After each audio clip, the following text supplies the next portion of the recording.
Hello, beautiful people. I hope all is well. I hope all is well. I do apologize for being tardy.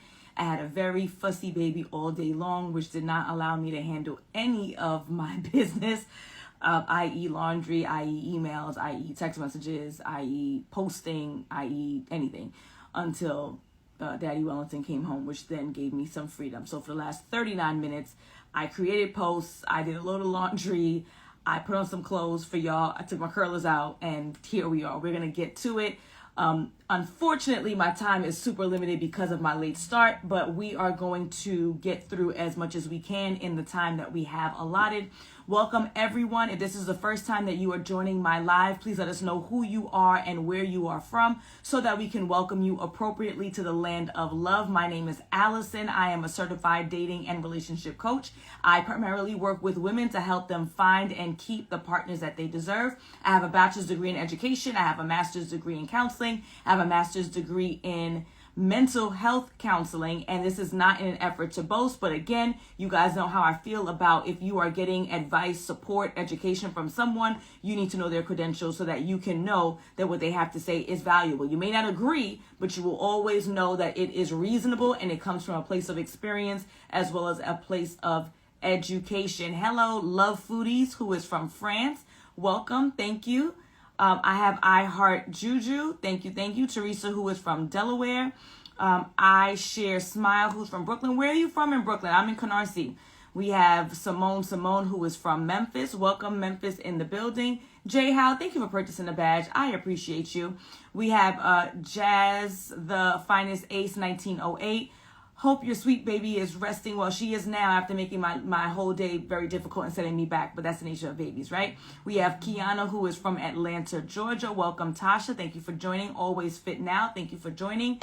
And everyone else who is in the building. I am going to go ahead and jump in because we are behind. Melanated Manifestation, who is from Dallas. Thank you for joining us. So, as you guys know, I tackle the questions from my subscribers first. So if you are a subscriber to my page, you get the benefit of having your question guaranteed to be answered on the live. Everyone else, I'm going to try my best to get through as much as I can. Again, time is limited. I have to get off at 7 Eastern, unfortunately. So I'm going to be getting through this quickly. Hello, Deanna from Lafayette, Indiana. Okay, so met a guy, wasn't attracted, but gave a chance. Dated a few months, still not. How to tell?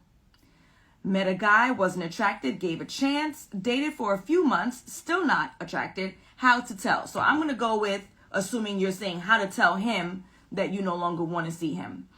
My first question to you, and y'all might not like this, is how unattracted are you?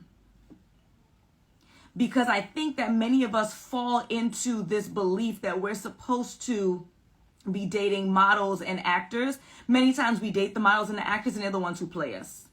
So is this person ug mug?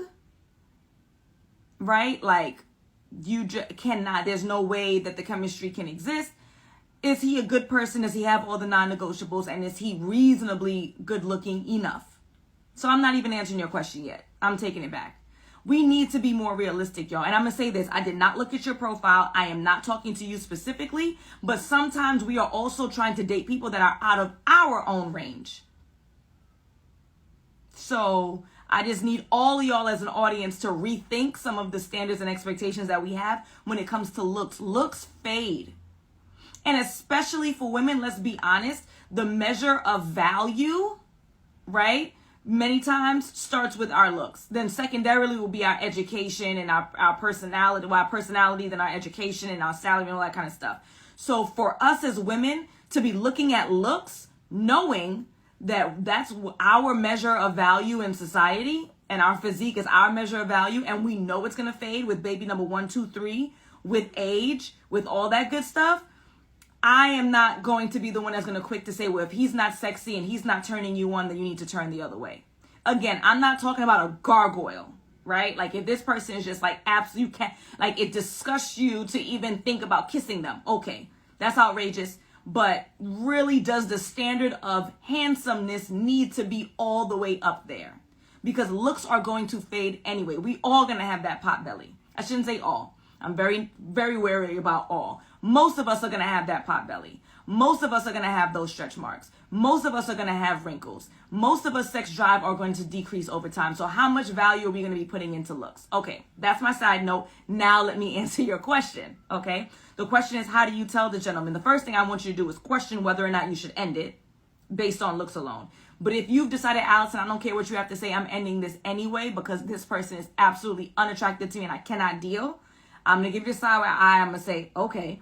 And then I'm going to say, you let him know, not that he's unattractive because that's mean. What you'll say is something along the lines of, Daryl, it was a pleasure getting to know you.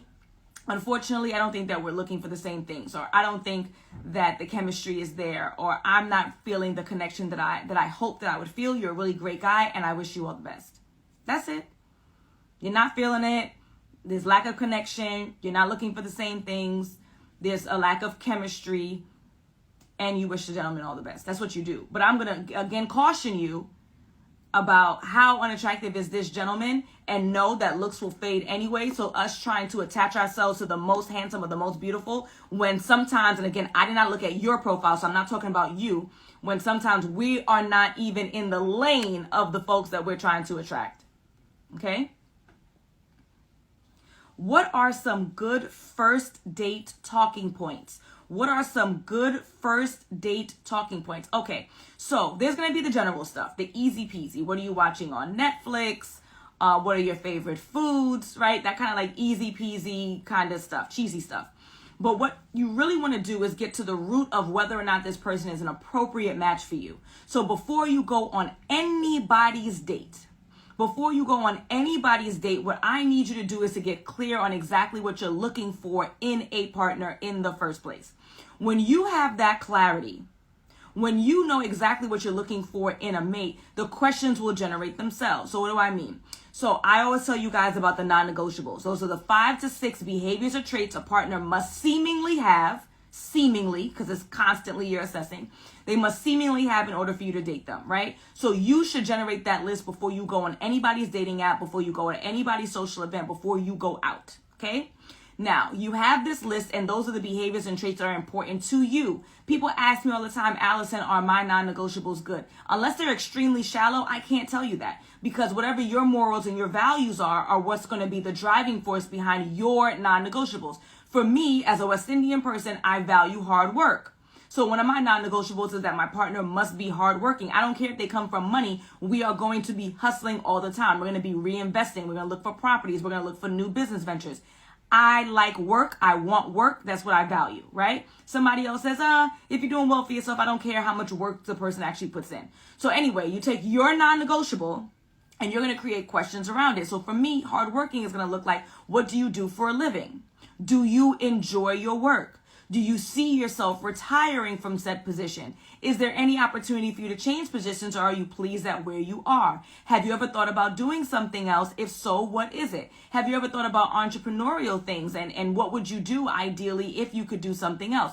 Things of that area are going to give me a relative assessment of his work-life balance and whether or not I appreciate it. If he answers and says, oh, well, I have a gig every other weekend and it pays the bills and it makes me happy because I'm a musician, that's not a good fit for me. It doesn't mean it's not a good fit for somebody. It's just not a good fit for me, right? I also don't want a workaholic because one of my other non-negotiables is going to be family-oriented. So I don't want someone who's extremely ambitious, because we all say we want an ambitious man, right? That's what the ladies say. And then when they don't have no time for you and the kids, then what? Now you're mad, right? You can't have it both ways. So I want someone who values work and who's hardworking, but also someone who can balance it so that they're spending quality time with the family that I hope to create with someone, and let's see if he's the one who fits the bill. Okay? So talking points on the first date are going to be based on the non-negotiables that you established before going out on the date, and then generating questions around it. When I work with my clients, I give them a list of all the questions that are most appropriate according to their non-negotiables. So you have to create that list on your own if you're doing it for the free. Okay? How to walk away from someone you know is not that compatible with you, but you are already attached. How to walk away from someone that is not that compatible with you, but you're already attached. What are you attached to? What could you be attached to if you already know that there's no compatibility? If you know that what you're looking for, this person does not have, or vice versa, what are you attached to? Is it sex? Is it money? Because clearly it's already not their personality in alignment with yours. Not that they're a bad person, but their personality in alignment with yours does not work. Thank you, C11912, for purchasing a badge. I appreciate you. And Nick in the community, thank you for purchasing a badge. How to walk away from someone you know is not that compatible with you, but you're already attached. What are you attached to? Sex or money? It can't be the person, because you already know that you're not compatible. So if it is something that is not important in the long term, yes, including sex, because sex will fade too, right? Or you can learn how the person wants to be treated and I guess the word sexually stimulated, right? You can learn that. It's something that you can learn. That is a very shallow reason, or those are very shallow reasons for you to attach yourself to someone, and you're setting yourself up for failure. So the way that you detach is you tell yourself, this is silly. I am only going to hurt myself in the end. I already know that we're not compatible. Let me send a text message. Let me send a phone call. Let me end things. It's using logic and reason. You know that you're looking for compatibility. You know this person's not compatible. You know that it's not going to end well. You tell yourself, I know this is not going to end well, so let me end things. It doesn't require any kind of special sauce. It's logic and reason. You use reason. It's not going to work. I know it's not going to work. As a result, I have to remove myself from this person because I already know that we are not compatible. And thank God you have the foresight to know that a lot of people can't even read that, right? You make a decision. It's simply making a decision. You make a decision to do. People talk about, someone asked me, Alison, it seems like you shed all your baby weight, which I have not. Like half. How did you do it? Well, everyone knows the answer to that, right? Everybody knows how you lose weight. You lose weight through diet and exercise. The issue isn't how. The issue is will. Will you do it? Will you make the decision that you're going to go to the gym? Will you make the decision that you're going to run around the block? Will you make the decision that you're not going to buy cookies and ice cream and cake and not allow it in the house? Now everybody in the house has to suffer because you're on a diet. It's not about how, it's about will. Will you do it? You know what you got to do, end it. Is Dave and Buster's an appropriate first date? I'm 32, the guy is 36. Is Dave and Buster's an appropriate first date? I'm 32, the guy is 36. You have to decide that for yourself. It wouldn't bother me. It sounds like fun. I like that kind of food. I have a very simple palate. I'm not a drinker. I like to play games in a gaming sense, right? Not in reality. So that would be good enough for me. If it's not good enough for you, that's okay. Everybody has their own standard, right? And so just because Alison says that it's acceptable for her doesn't mean it has to be acceptable for you.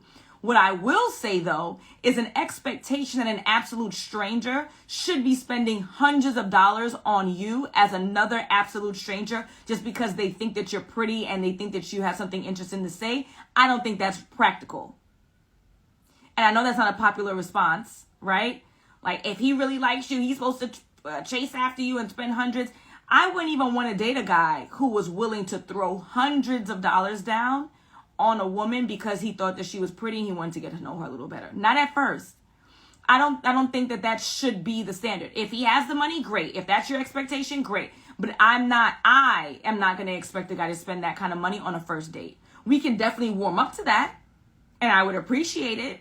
And if his pockets can afford it, I would appreciate it. But I don't think that should be an expectation. But again, you have to decide what your standards are. I wouldn't accept McDonald's, somebody else would. I wouldn't accept Starbucks. I don't even drink coffee, right? Somebody else would. You have to decide for yourself what's appropriate, okay? What do you think about sharing last names right away? Is there a time period? Why wait? I wouldn't wait. What you going to do with my last name? I'm not giving you my social. What are you going to do with my last name?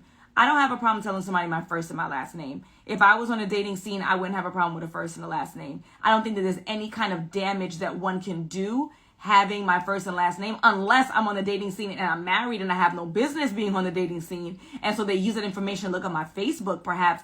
but I don't think that there's any time period to share my real name or share my first and last name. I would share it. I don't see any reason to limit that, okay?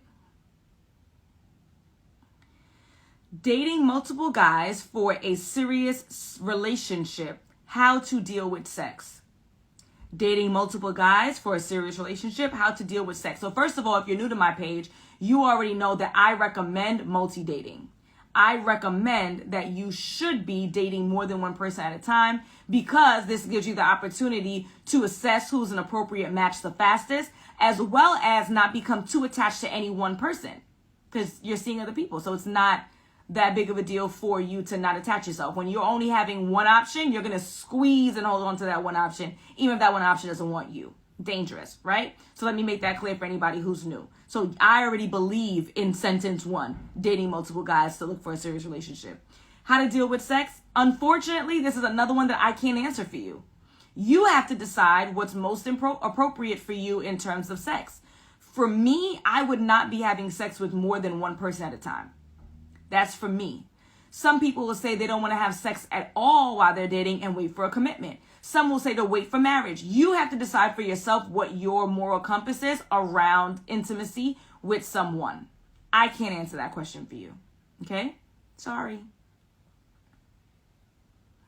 What do I do when a man says you sound busy when we're trying to lock in or date or a time? Are you busy? Is he saying that within reason? If he's constantly trying to connect with you, trying to take you out on a date, and you say, sorry, I can't make that, and I can't make this, and I have that event, and I have this arrangement, I can't do that. If you are busy, then you need to make yourself unbusy if you're interested in seeing this gentleman. He's saying, I'm becoming frustrated at the fact that you are not making time for us to get to know each other in person. That's what he's saying. And he's saying, eventually, I'll just take my efforts anyway, elsewhere, which he should. If someone doesn't have time for you, you should move on, right? So if you are legitimately too busy, make yourself unbusy, find the time. If you are prioritizing a person, or you're prioritizing a relationship, or you're prioritizing a goal, you have to make the time. We need to take this language out of our vernacular of I don't have time. No, you're not prioritizing it.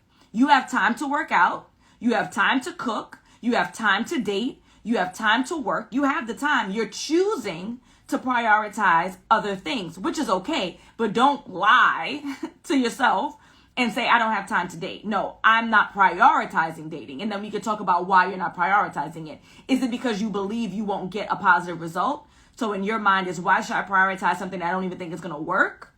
Right? Are you not prioritizing it because you need money and so you need to work? And so you are choosing to work so that you can meet whatever financial goal first. Whatever it is, you have the time. You're choosing to use it elsewhere. And that's fine, but just be honest with yourself when you say that. Okay? I've gotten so demotivated when it comes to dating, but I really want to find the one. Any tips? Hire a coach. And y'all know my famous line, it don't have to be me. But if you are not feeling motivated, you need some motivation. I'm sure you've done the podcast. You're clearly on Instagram following the content creators who create content around this subject. And if that's not enough for you, if the free is not enough, you need to invest in yourself. Find someone who's going to put the fire underneath your behind to do the work necessary to be found.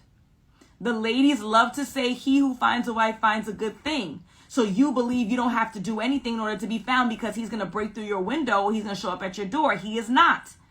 At minimum, you have to put yourself in a position to be found. At minimum, you have to put yourself in a position to be, at minimum, you have to put yourself in a position to be found, which means online apps and or going out socially so that the gentleman can see you, to approach you, to pursue you. And that's at minimum. So if you know that you don't have it intrinsically in you anymore to drive you to be found, and you've been using the free, the podcast, the YouTube, the live streams, the Q&As, the content creators, the influencers, and it's not enough, now it's time for you to hire somebody. Just like if you had a weight loss goal. You know that you're not going to the gym. You know that you're not making it happen. If you paid somebody $1,000, you would. If you paid $2,000, you would. If you paid $3,000, you would make sure you were at every single gym session because you paid your money. On top of the fact that it's easier for you to let yourself down than it is someone else. So even if you paid the money, you said, I really don't want to do this, but damn, I know that coach is waiting. My phone is on 20%. I gotta go. You know that you would hire that coach, you would pay that coach, you're gonna show up because of the money investment, the financial investment, as well as you might feel bad. Like, damn, coach is waiting for me. I really gotta go. It's too late for me to reschedule. I'm supposed to be there at 7, it's 6:50. I don't feel like turning this person around. I don't feel like losing out on the money. Sometimes you gotta spend money in order to be motivated. People don't value the free. They don't move from the free. It's the nature of the game, all right? That's my recommendation to you. You can also click the link in my bio, check out the free resources. But again, the free is only going to get you so far. The free might get you some benefits, some advancement, right? But there might be a point where it's like, I need to hire somebody because you're not getting it done on your own. Time is of the essence, okay? How do you keep waiting on God for true love when it seems like it's never going to happen? Stop waiting on God. And I say that as a Christian. Stop waiting on God. Stop waiting on miracles. Stop waiting on the universe. Right? Faith without works is dead. You have to be putting in the work and the effort as well. You have to be going out socially. You have to be on dating apps. You have to be presentable. And again, I didn't click on your profile, so I'm not talking about you specifically. So I'm not saying that you're not presentable. I'm in general, right? You have to be approachable. If you have on my resting bitch face, right? My Brooklyn face, my nasty face, my West Indian face. Yeah, no one's going to approach me because I don't look approachable, right? I have to work on becoming a better version of myself. Before I was with my husband, one of the most undesirable traits about me is that I was super argumentative. I'm sure y'all could tell. I got a mouth on me and I could tear you up in one sentence and in 1 second, right? That's not a desirable trait. People don't want to date. You might be entertained to listen, but people don't want to date folks who are difficult, who are unagreeable, who are argumentative, right? Now, I'm not saying you're just following people for the sake of following them. Absolutely not. And this idea that that men want women, generally speaking, to be agreeable. How can I be agreeable with something that's not agreeable, right? Like if what you're saying is unreasonable, if you're trying to lead me into a ditch, I'm not following this because you have a penis. That's not happening. But if the person is worthy of being followed and you still want to push back just for the sake of pushing back, which was my story, right? Just because of the rough and toughness, right, of me and how I grew up in my environment, that's not easy. Working on you, putting yourself in a position, do the work and have the faith. You need both. This idea that, that God is just going to deliver this man, good luck. Good luck. It's not going to happen. You have to be the kind of person that the man that you want would want to be with. Sometimes we miss that piece. And this goes for both genders. This is not gender specific. You want a certain woman, you want a certain man. Would that certain woman or man want you as you present right now? It's not realistic, right? So make sure that you're presenting and you become the kind of person that your partner would want, and you are out in these streets, either online or offline, in order to be found. Okay? We gotta wrap this up, and I got so many other questions. I'm so sorry, y'all. I'm so sorry. Always feel free to click a link in my bio. You can book a session, 30 minutes or an hour. We could do a full in-depth analysis or whatever your situation is. Okay? Who should raise the issue of dating exclusively, the man or the woman? Who should raise the issue of dating exclusively, the man or the woman? I don't think that this is gender specific. If you are a man or a woman and you want that person to be committed to you, I'd bring it up. I don't think, this is a man thing. A man should say it. I can tell you that one of my clients told me back in September, she was dating a guy. They were dating for a few months and she didn't know where they stood. She asked, like, what are we? What are we doing? He's like, what are you talking about? You're my girl. You've been my girl. I thought that was clear, right? We have an expectation that everyone is just the most articulate and the most expressive, and they're not. Sometimes it might be tomorrow, Thanksgiving, it's going to be, hi, this is my girlfriend, Alison. Oh, snap. I didn't know, right? There's no shame in getting clarity. Now, for me as a woman, I'm not asking, hey, will you be my man? I'm asking for clarity. This is what I want out of life, and I would like it with you. What are your thoughts? If he says, what are you talking about, Al? We've been together. Cool. If he says he needs more time, for me, I'm 36. If we've been dating for a couple of months and you're not sure whether or not you just want to be in a relationship, I'm not talking about marriage. I'm not talking about cohabitation. I'm not talking about child rearing. You want to commit to me and only me. It's been a couple of months. We see each other every week. We talk every day. You haven't decided yet. That means you're still waiting for more options. You can keep waiting. I'm going to see who I need to see, which is somebody else. Okay? I've tried dating apps and going out, but nothing seems to work. Strategies for sticking with it: hire a coach. If you are lacking motivation in any element of your life, I have a business coach, right? Because I don't have the answers. I didn't go to school for business. I went to school for education, then I went to school for counseling. I don't know how to run a business. I don't know how to grow a social media account, right? Look at my social media account now over the last 2 years. Look at my business over the last 2 years. Look at my testimonials over the last 2 years. I didn't have the answers. I found coaches who had the answers. I started with one coach. She got me to one level. I found another coach. She took me to the next level, right? I paid for it because I don't have the answers. And I did not want to launch a business that was unsuccessful because I don't have time, right? And now, after the last 2 years of the work that I've done, I'm in a position where I can work from home and take care of my baby off of the income from my business. I'm not trying to boast. I'm trying to prove a point here, right? So if you've tried the free, whatever it is in your life, again, I'm using business as mine, right? I'm talking about dating and relationships for this young woman. If for somebody else, it might be, if you're not getting the results that you want, find somebody who has the answers and pay them for it. That's the answer, okay? I'm going to take 2 more questions because I promised my husband I will be off this live at 7 and it is currently 7:05. Met a guy, he checks all, oh wait, let me rephrase this. Met a guy, he checks a lot of boxes, but he used to be outside.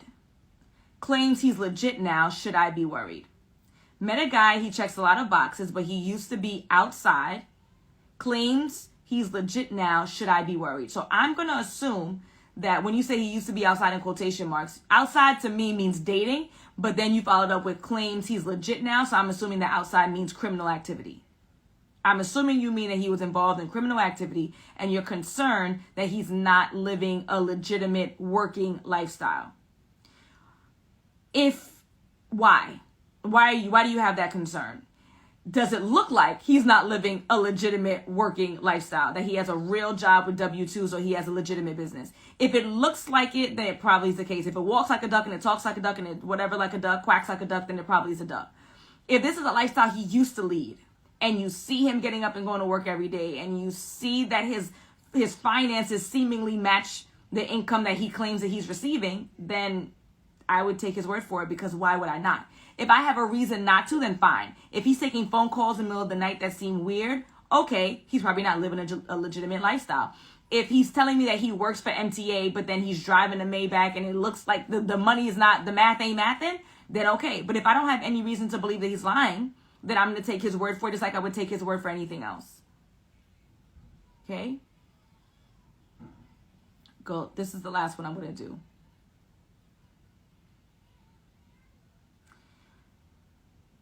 Been dating for a few years and things have been stale lately, leading to less intimacy. Is this normal? Been dating for a few years and things have been stale lately, leading to less intimacy. Is this normal? Yes, it's normal, but it doesn't have to be your normal. Yeah, it's normal for after a few years of being in a relationship that your sex life becomes stale, it becomes repetitive, it becomes boring, and then it decreases in what's what I'm looking for, in quantity, right? That is normal, but it doesn't have to be your normal. So I actually recently launched a program for girlfriends, fiancés, and wives, which talk about how to become and be better partners in your relationship and how to increase the intimacy, not only the quality, but the quantity. So I want you to click the link in my bio. I want you to check out my free ebook. We start with the free and then we work our way if the free doesn't work, y'all. You check out the free ebook that I have for my married folks, for my folks who are in committed relationships. Try to use some of those strategies. If it doesn't work, click the link in my bio. You're going to tap the second button for a consultation and we'll talk about my coaching program and how I can help you to maintain your marriage. It's called Marriage Maintenance 101. Okay? So click the link in my bio. Check it out. Last one, I promise. I promise, Drewski, because Drew's probably watching. I promise. This is the last one.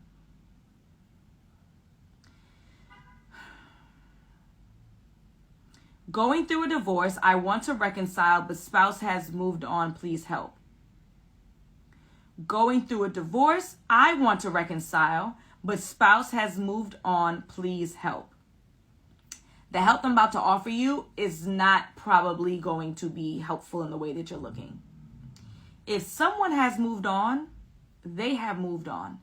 There is nothing that you can do to change their mind unless they are willing to be changed. Nothing. Okay? Unless you practice the arts, right? The magical arts, and you believe in that stuff, there is nothing that you can do. Now, well, let me retract that. There are some things that you can try, but the likelihood of it working, unless that person wants to give you a second chance, is slim. Because I don't believe in absolutes. I don't believe in all or nothing, right? Okay, so let me retract that. So what can you do? What you should do for yourself, what you should do for yourself is work on becoming a better version of you. Through therapy, through counseling, through coaching. You should be reflective on some of the behaviors and traits that are undesirable about you and work on those things for you. You should work on your health. You should work on your finances. You should work on the relationships that you have with your friends and your loved ones. Work on you, right? For you, not for the hopes that your spouse takes you back. Now, if your spouse is in a position to see this improvement over time, right? And as a result, they want to give you a second chance, then cool. But there is no convincing anyone to be with you, and there is no convincing anyone to not be with you. If someone wants you, they want you. If they don't want you, they don't want you. And there's nothing that you can do to, or almost nothing that you could do to convince them otherwise, unless they have a desire to give you that second chance. So my advice to you is to work on you. There is no convincing. You work on you for yourself. And if the person's in a position to see this new improved version of you and they want to give it a second chance, then great. But there is no convincing of anyone to do anything. Okay? So I see that there's some folks dropping some questions. I do apologize. Let me explain how it works. I messed up. I normally do this from the beginning. So how it works is every Tuesday around 5 p.m. I post this green story. It always looks exactly the same.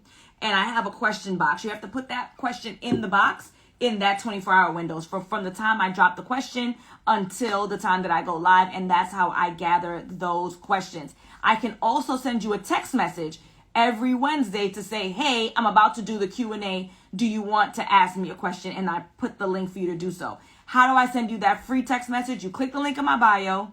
You scroll all the way down to the bottom where it says free resources and you click on VIP list. VIP list. I send you a text message once a week on Wednesday about 15 minutes before I go live. And I say, hey, I'm about to go live in 15 minutes. If you have any questions, put them here. That way you can get a constant reminder. If not, you have to check my stories for 24 hours between Tuesday around 5 to Wednesday around 5. Once I go live, I do not submit or I do not accept any more questions. Okay, as you can see, I'm running out of time to do the questions I got. Nonetheless, I want to thank all of you guys for joining the live.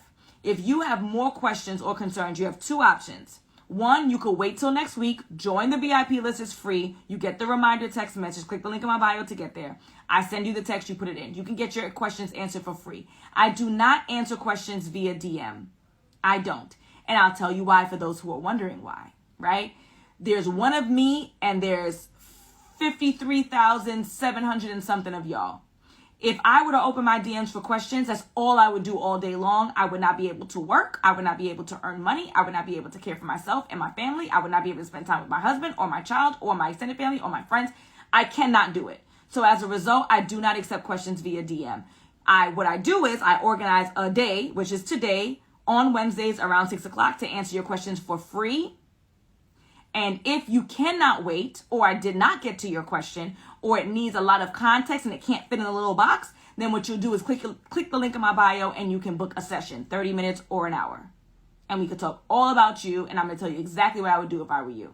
Those are the options, okay? Now, if you know that you are a single person and you are looking for the partner that you deserve, and you are frustrated, you are annoyed, you are tired, you are unmotivated, you don't have the answers, you're a divorcee, you've been out of the dating scene for years, and you need support, you need a coaching program. You'll click the link in my bio, you will book a consultation call. It's 15 minutes long, and I'll be able to assess whether or not I can help you to get found by the partner that you deserve. If you're in a relationship and you know that you are not showing up as the best version of yourself, you know that you have a good partner, but it's just there's something that's stopping you from showing up as the best version of you. I also have Marriage Maintenance 101. You do the same thing. Click the link in my bio. You schedule a consultation call. Let's see whether or not you're a good fit for that coaching program. So I have something for my singles. I also have something for my folks who are in committed relationships who want to be better. Okay? There's something for everybody. I really appreciate all of you guys joining the live. I will be seeing you. I think my next live might be next Monday. Then I have my live Q&A every Wednesday. It has been a pleasure. If you know anyone who can benefit from any of my content, any of my freebies, or jumping into a program, they're ready to invest in themselves, please share this live or share any other piece of content with them so that we can help them to fix the trajectory of their love life. It has been a pleasure. Thank you for everyone who has joined the live. Thank you for Nita for purchasing a badge. I appreciate you. And everyone else who is here in the building, you are the best. Thank you, Angie D, for purchasing a badge. Oh, my bad. Black Friday. So for Black Friday, I'm having a super sale. Black Friday is going to be 90% off all of my digital stuff. So any of my pre-recorded stuff, any of my manifestation bundle, ebooks, any of that stuff, 90% off for the digital stuff. And then from the coaching program, it's $500 off. So for the coaching program, I'm taking $500 off for anyone who books a call between Black Friday and Cyber Monday. I'll be posting more about that so you can see it on my page. If you're on my email list, you're going to get the emails. If you're on the text list, you'll get a few text messages. Let me tell y'all, text messaging from a business perspective is outrageously expensive. So I ain't texting y'all like that. So join the list. I'm not going to overwhelm you. Trust me. All right. It's been a pleasure. Have a good night and happy Thanksgiving to you all.